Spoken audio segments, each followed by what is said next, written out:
Welcome to São Paulo, and first of all, thanks very much for taking the time to talk to us today. Thank you. It's good to be here. I heard you arrived this morning, so you did not watch the game last night. Right, yeah, we were on a plane, sleep. But you obviously know what happened, Right, sure. and something about performances, or not, just the score and the hit one? No, I don't know exactly what happened yet. No, I just know what the result was. James had a monster game. I'm sure. Wade played very well also. Yeah. And what is your opinion about the Miami Heat? They won back-to-back titles now, and people are starting to think they may be in the conversation about the best teams in all time. Do you think they already deserve it? Well, I think it's funny. That happens in sports all the time. When you have a team that's really dominating at that moment, then you have all these all-time great conversations, and then another team wins and it's the same thing. That's what sports is. It's always it's an endless debate about who's better and comparing the greatest teams of all time. I think it's part of sports. They deserve. Or well, they yeah. have to I mean, more? it's just that's the natural conversation of sports. Is, whenever you have a team that's the champion for that moment, especially a team that's won back-to-back championships, you instantly want to compare them with some of the teams from the past. So it's just, I think it's good for the game to have those conversations.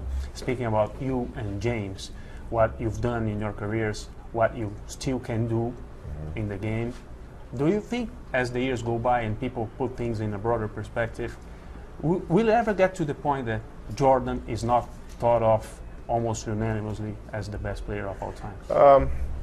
Maybe one day that'll come along, but I think that the Jordan and Magic are in the same area in terms of not only looking at what they did on the court, but look at how they elevated the game off the court. The attention that they brought to the game, how they really helped transform the game into a global sport that it is today. So I think those are some of the things that really add to their legend, and will continue to add to their legend forever. How is your recovery going? How do you feel right now? It's going well. I'm almost pretty much 2 months out of surgery, and I'm walking, and I can get up on my toes. So I'm pleased with how it's going so far. When you got injured, people started to think maybe this is so big that maybe it's the end for Kobe. Yeah.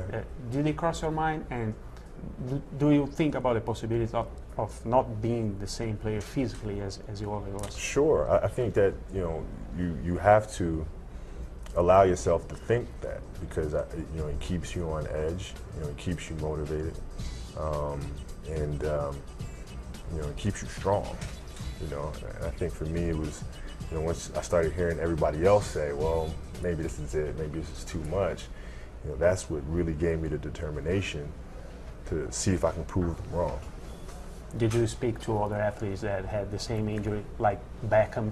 I know you talked to him sometime. Yeah, Bex and I have grown to be pretty close since he's been playing in Los Angeles for the last 5 years, and he and I talked quite a bit about his process and his recovery, and he hasn't had any issues with it since. So, and he's won several championships since the injury. So, I'm pretty encouraged by that. People compared you at the time of the injury to Rivera, Mariano from the Yankees. The point that they are not the types of players that will let an injury say it's time to go. And would you do that? Well, I mean, not if I can help it. Because you want to be able to go out on your own terms, right? You don't want to be forced out of the game because of an injury. You want to be able to say, this is a game that I love to play. I've played it for so many years. I've been very blessed to play the game for this long. And you want to feel like when you're leaving the game, you're leaving because you want to. What is more important for you right now at this stage in your career? What do you need and what do you want the most? The same as it's always been, is winning championships. That's it. That's why, I play the game, is to be able to, be the last one standing with your teammates, and raising up that trophy. That's it. Can we expect a rebound season from the Lakers next year? Yeah, absolutely. Absolutely. I mean, we have some. It's a big summer for us, so we don't know what direction we're going yet. But one thing I know about the Laker organization is that they're very committed to making sure that we have a team that's on the floor, that's a competitive team to win a championship. And which direction that's going to be, whether it's with Dwight or not, I don't know. We just have to see. When last year team was built, everybody said that this is built for today, to win now. Right. Do you see this working next year and maybe the other after? Yeah, I mean, we have some deficiencies that we need to add in terms of getting a little longer on the perimeter defensively, having a couple younger legs. I don't have the youngest legs in the world. Steve Nash certainly doesn't. Neither does Powell. So we need a couple younger legs, long guys that can defend and cover the floor on the perimeter. If we do that, I think we'll be all right. You love all sports. When you were at the Olympics, you were always going to arenas and watching different sports. Yeah. What do we plan to do here? We know we're going to Brazil and in Italy game. Yeah. And something else in your plans? I don't know. I would love to see what else is going on, and see if I can go down and check something out. Maybe handball, maybe. I'm not sure. I don't know. Maybe a little futsal, maybe. I don't know. I'd love to just kind of get around and see what's out there. Who do you expect to win, Brazil or Italy? You Who do you want to win? Come on. It's tough for me to pick who I want. Because I grew up in Italy. Yeah, I know that. You know what I mean? It's like it's my home away from home. But I've been a fan of Brazilian soccer for so many years. Obviously, growing up and watching Pelé, like I used to think I was Pelé growing up. Like I was him. So it's a huge honor for me to go to that match tomorrow and be able to check out these two clubs. You used to think you were Pelé. Oh yeah. So you were thinking about playing soccer. Absolutely, yeah. And man, but then I wound up being 6'3" and then the choice was already made. Well, yeah. I mean, I had more talent playing basketball than I did playing soccer. When I first started playing soccer, they just stuck me in the goal because I had these really long arms and long legs and said, "Okay, kid, just stop whatever ball comes your way." And that's what I did. And then I started getting better and better.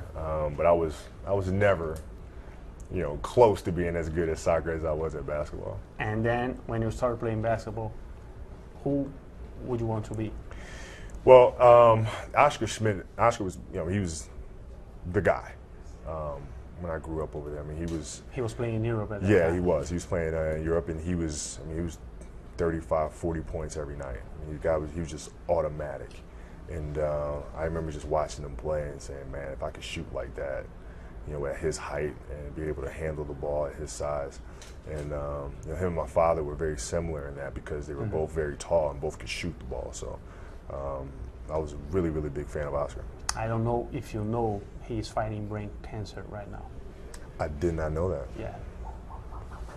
He's fighting, but it's not easy, of course. Right. Man, I did not know that. I'll make sure, I have to be sure to reach out to him, talk to him, pay him a visit. And Steve Nash loves soccer, right? Yeah, he's a great player. Yes, his really brother good. played. He has a team. He's the owner of a team in the MLS. Yeah, Vancouver, I think. Yes. Do you speak about soccer all the time? Yeah, we do. We talk about his team, quite a bit, and I mean he's really a great player. I mean he could have been a professional had he chose to be. I mean, he's that good of a player. Kobe, thanks very much for taking the time to talk to us. Thank you, man. Appreciate it. It was a real pleasure. Thank you.